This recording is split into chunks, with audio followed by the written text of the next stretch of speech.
3 वाट्या तांदूळ,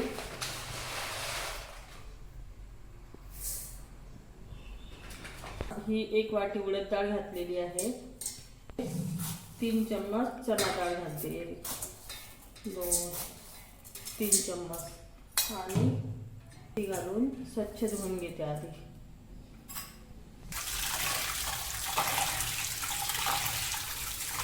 डाळ तांदूळ स्वच्छ धुतले, आता त्यामध्ये पाणी घालते आणि ते रात्रभर भिजत ठेवते। डाळ आपण आता मिक्सर मधून दळून घेत आहे।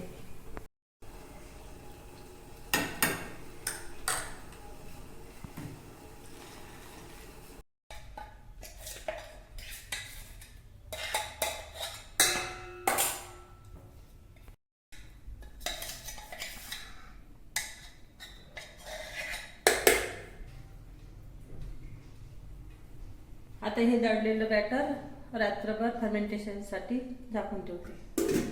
डोसा बॅटर तयार आहे। आता मी डोसे टाकून घेते।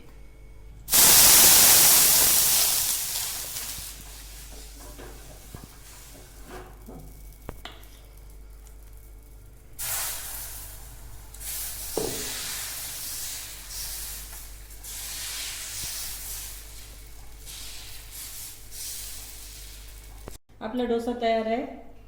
रेसिपी आवडल्यास लाईक करा, शेअर अँड सबस्क्राईब करा।